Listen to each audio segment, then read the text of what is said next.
Hey, good Friday morning, everybody. BAM Weather Meteorologist Brett Waltz here, giving you a long-range forecast update. First and foremost, hope all of you had a very good and happy Thanksgiving and are having a great start to your Black Friday. Also want to welcome any new subscribers that we have here. Just as a reminder, for any current clients, we are offering 50% off any add-ons to your account right now. Users, locations, our agriculture reports, South America reports, and things like that. So feel free to reach out to us at info@bamwx.com if you are interested in adding on anything to your account. But just really excited to give you this forecast today. Actually, I have some snow on the radar right now across parts of Nebraska, Kansas, and into the mountain regions. A couple of bands of some heavier snow across parts of western Kansas. We zoom in here to parts of Nebraska, some lighter snow going on. I'm going to move this over. You can see if you were just now getting used to clarity, you can look at your home screen, click on any location, and Nowcast will be available here in regards to ongoing and inclement weather, impending impacts. That's going to be kind of the first thing to look at for those of you that are opening up the Clarity app just to get a little bit more information about what is going on right now. But if we scroll over here, other than the snow showers in the central part of the country, actually a pretty quiet morning for many areas. We will have a system that moves through later on into this week, and I do think that it could potentially bring some accumulating snow to parts of the Midwest. Here's a look at what the Clarity forecast looks like right now. Click around here. It's going to be a light event across parts of Illinois, Wisconsin, northern Indiana, maybe some lake effect up here along the eastern coast of Lake Michigan.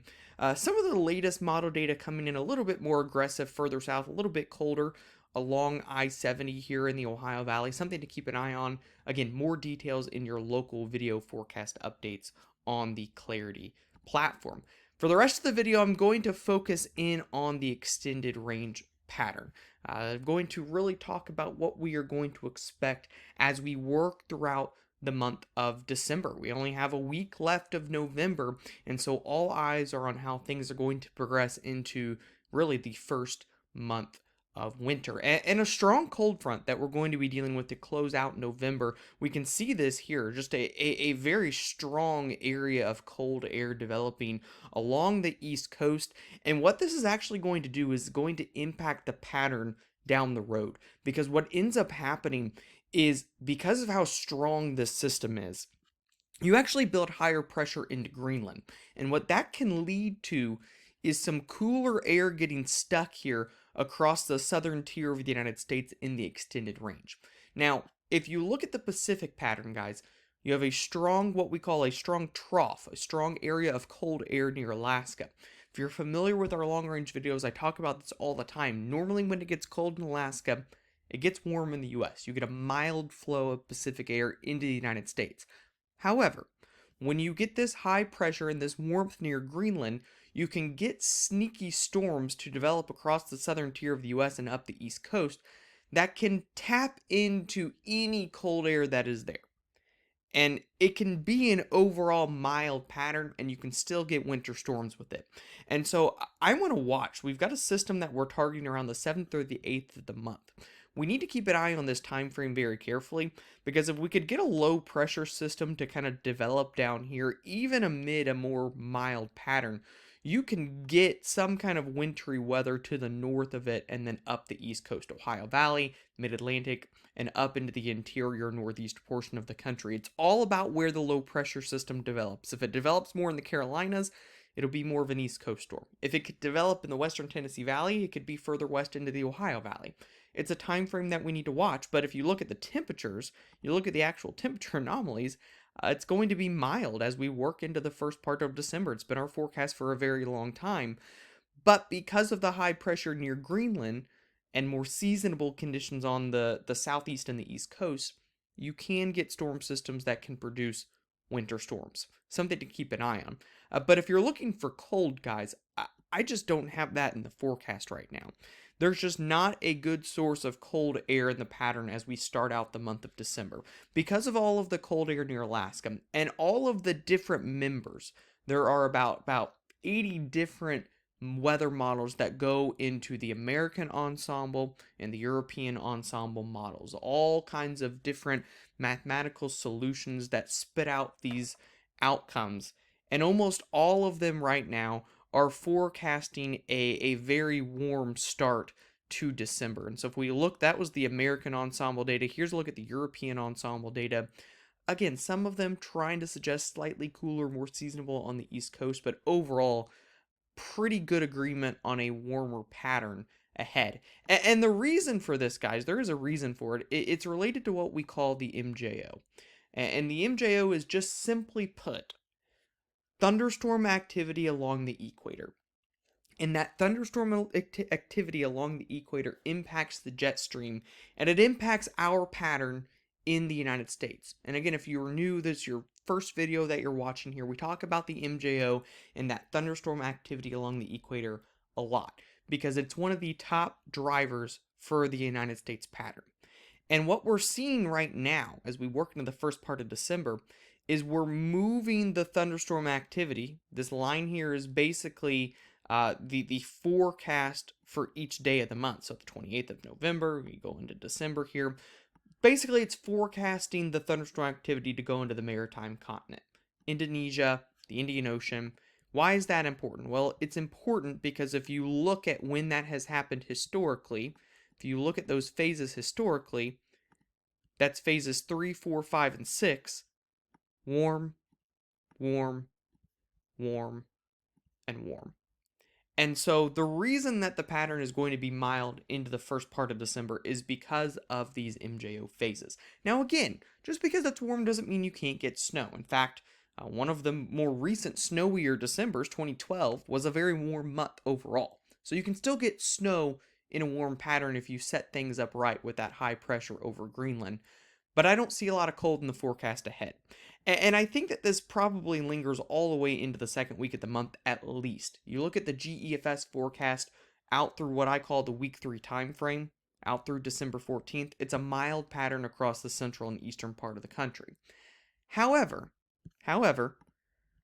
data overnight is trying to move back into the Western Pacific with this thunderstorm activity and towards Africa. Phase 7, 8, and 1. Why is that important? These are the colder phases. And so if we speed that along, there's the potential that the back 10 to 15 days of the month can start to get a little bit colder. That's why the EPS weekly trended colder last night. If you look at the GEFS weekly into the week 4 period, the third week of the month, it is a little bit colder in the eastern part of the country. Now, I wouldn't be shocked if it's a little bit too fast. My gut tells me it's the last 10 days of the month. But there's an increasing signal that the last 10 days of the month we could get back into those colder MJO phases and the pattern could be a little bit colder and more wintry towards the holidays. We look at the CFS, another model data here. You can see here, pretty warm into the week 3 time frame, but it certainly has some more seasonable to slightly cooler conditions on the East Coast. It's a little bit slower. I don't disagree with the idea. I think it's pretty warm for much of the country out through the 20th of the month. But there is the potential that that eastern U.S. cooler risk grows with time. If we look at some of the most similar years right now, 1994, 97, 2002, 2004, and 2019, we look at mid to late December, and it's hinting at that potential. Allows kind of the core of the warmth to work back towards the north central U.S. and the Pacific Northwest, and more seasonable to cooler conditions for the eastern third of the country. Now, these aren't particularly wet, but you can kind of see a gap in the dryness through this area, which again would maybe allow for a winter storm threat to pick up late in the month. And so here's how I'm going to break down the December pattern right now. This is a map that we put out yesterday. Again, if I zoom in here, I think that it's a mild pattern overall. I think that we can end up seeing warmer than normal temperatures for the first 2 weeks of the month. But if you get a low pressure system to develop, it could be a little bit snowier across the Ohio Valley and the mid-Atlantic and into the northeast U.S. Now, I think what could happen here is probably your best chances are further east, kind of the northeast U.S., and the Ohio Valley and out further west towards the plains could have a little bit of a better chance the back half of the month. A couple of these years here in more recent memory that we like, 2019, we had a nice little snowstorm that worked through parts of the Central Plains and the Ohio Valley the middle part of the month. 2004, this is a memorable one for many of you across the Ohio Valley, one of the biggest snowstorms on record leading up to Christmas for the Louisville area and southern Indiana. Had a nice storm track from Texas all the way up into the Ohio Valley. In 2002, similar track here. Central Plains, Southern Plains, and into the Ohio Valley. And so some of these years, which were actually pretty warm in December, there is a precedent for a snowstorm in there the mid to latter part of the month. And so I think especially December 20th and beyond, we can transition into a pattern after a mild first 2 or 3 weeks of December that can be more wintry and can have some colder air. I don't think it's going to really change how the month as a whole looks. I think December as a whole is still warmer than normal. But the back third of the month is interesting. I think it could be a little bit colder and more snowy. Now, the risk to that is the polar vortex. It's always just a risk in general. But if you take a look here, they're actually weakening the polar vortex. And you'd say, well, that's a good thing, right? It means that it can allow colder air to come further south. Yes, but it's very important on where the polar vortex and where that weakened vortex goes. And both the GEFS and the EPS Weekly are sending it over into Asia. This would be a risk that the coldest air stays on the other side of the planet. Now, again, can still get winter storms with that, but maybe it wouldn't be as notable as some of those years with the cold towards the latter part of the month. And because of that, guys, at least through the 21st of the month, I'm going to keep the eastern third slightly cooler to more seasonable, but I'm going to keep the temperatures above normal all the way into the Ohio Valley. But I would look at the very end of this period for maybe more winter storm threats through here, and for the pattern to be cooler the third week of the month than the second week of the month. I think the second week of December can be very warm overall.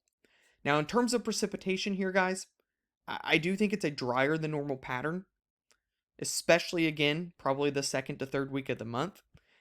But you get storm tracks through here, and on the north side, you can get winter storms. Again, I think it's at the very end of this time frame and towards the last 10 days of the month. So that's where we're at right now. Just to kind of sum everything up, I think the first half of December, first 15 to 20 days is mild overall. Maybe more seasonable on the East Coast. I do think that it's one that can produce winter storm threats in this area. I think the better chances are the further east you go, though. Okay? I think the back third of the month, the last 10 days of the month, you can get, if I go back to this map here, you can get a little bit colder across the eastern half of the country, and you can have a better threat for winter storms through this particular area leading up through the holidays. So it's an interesting pattern. It's not one that I think is completely warm the whole month with no snow. I don't think that's the case. I think it's one that's warmer overall, but could offer up better snow chances than what we've seen in recent memory. So, guys, I know it's a little bit of a longer forecast today. Just really wanted to get in detail to what we're seeing for the month of December. If you have any questions, please don't hesitate to reach out. And I hope you all have a great Black Friday and a great rest of your holiday weekend.